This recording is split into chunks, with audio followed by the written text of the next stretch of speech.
Welcome back, guys. I hope you had a lovely Christmas and a happy new year to you all. This is back with my Fluval M60 rebuild, doing it absolutely perfect this time, hopefully, so we don't encounter any issues further down the line. I've learnt a lot from our past experience, so going forward I want to make sure all my parameters are perfect and well controlled, so I'll be documenting that. I'll try and document it every week. So far we've got obviously dry rock, as you can see in there. I'll take the camera off the stand in a minute and we can go and have a look at the corals I've got in so far. But just off the bat, the pH is about 8.2. Salinity I'm keeping is 1.025, which is, I think, translates as 35 parts per million. Other things to look at would be phosphate, which on the Salifert test kit it shows below 0. So I do have a Hannah checker on order, which will show if I've got anything below that. So I would do a video on that one as soon as I get it. Nitrates are nearly undetectable, but I'm dosing no pox at the moment. I'm not going to worry too much about nitrates. I'm going to try and get the balance right so that the SPS colour up and I'm not taking away too much nutrition. But so far we've not seen any hair algae, which is a good thing. So let's take a look at the corals we've got in the tank.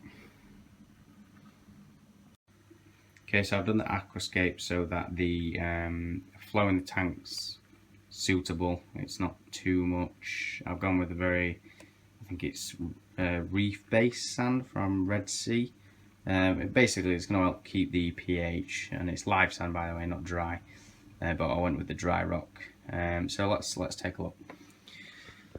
So first of all, you can see the zoanthids have settled in pretty well. They've started rapidly growing, to be honest, in the last couple of weeks. You can see a tinge of green on the rocks. That's quickly going purple, so my coralline algae is growing quite rapidly. To be honest, I must be keeping my levels alright. As you can see on the back, it's really starting to go and spread quite a bit. So let's take a look. We've got plating coral there. I'm hoping that eventually comes right the way into the middle. We've got something that looks like glue or chewing gum at the back, but I've just glued my green star polyps on the back so that it grows all the way over. So eventually that will look nicer.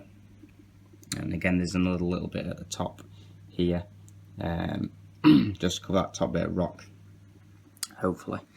Now the clownfish, I wasn't going into the breeding, but I did get an anemone in the early stages of this tank, which I know you're not meant to do, but it's beautiful.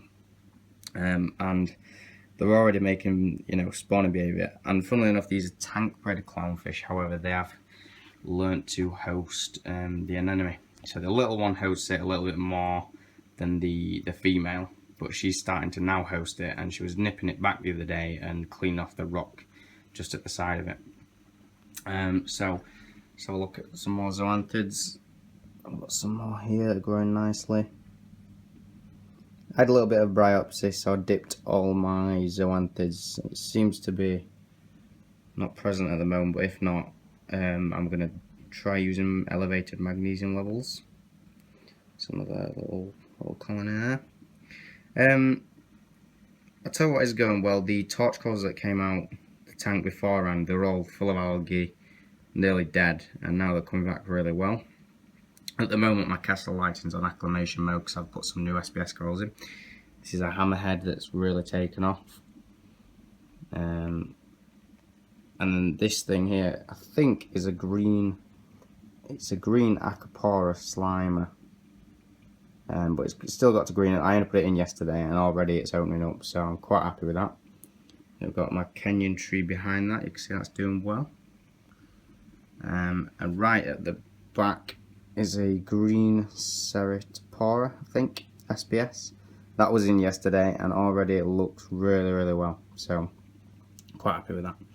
And then finally, I mean, these Sunny D's took a big hit when I dipped all my zoanthids and corals. I went for the hydrogen peroxide dipping, which wasn't the best move. Zoanthids can handle it, polythoas can't by well estimations. But I hope that's the last time. And then there's my Yuma coral here that seems to be loving life as well. So hopefully I'm gonna, you know, be able to document this. I'll try and keep up if it's not monthly, you know what I mean. At the moment I am dosing, as I said, no pox. I think it's about 2 ml a day just to keep my nitrates nearly undetectable. Pretty much detectable once, probably towards the back end of the week when it's due a water change. Only just, it's very faint pink. I was running carbon, but after research I found out that it can leach phosphates into your system in large quantities, so I've stopped using that, put it in a small bag, the carbon, in the trickle, and then I've just got phosphate remover, Roaphos. So I'm running Roaphos for the phosphate and the Nopox for the nitrate solution. Like I said, it's a fairly new tank, so I just want to keep on top of things, make sure nothing gets out of hand. And you can see a new feature on this tank now for is an MP10. You can see it back here.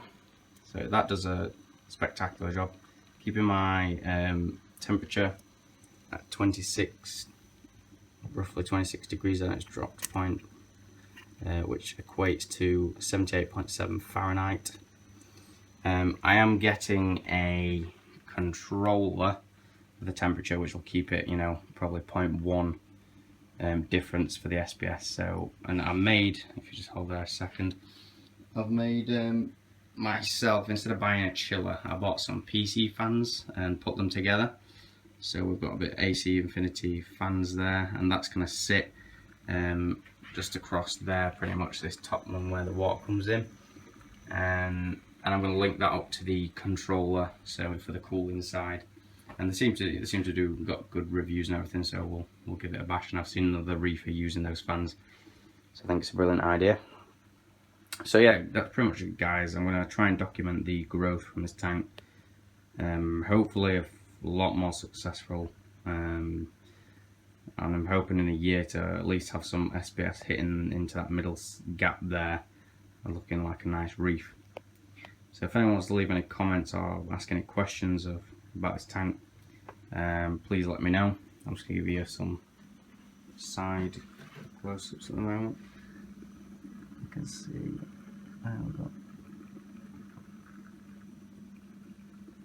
and the Vortec is really quiet, to be honest. It's in my room, so it is dead quiet. The media I'm using is, I can't remember what it's called, is it Biohome, that's it. Using Biohome media, so we'll see how we get on with that. It takes a couple of months, I think, to even seed and have an effect for the nitrifying bacteria to build up. And apart from that, mechanical filtration, I'm just using, you know, filter floss, the first chamber, and a pad, and carbon obviously to polish, and then the skimmer in the last chamber. Just a view from the top. You see female clownfish is very hungry. So that's it, guys. I will see you probably either in a couple of weeks or in a month's time. So don't forget to like and subscribe, and thanks for watching.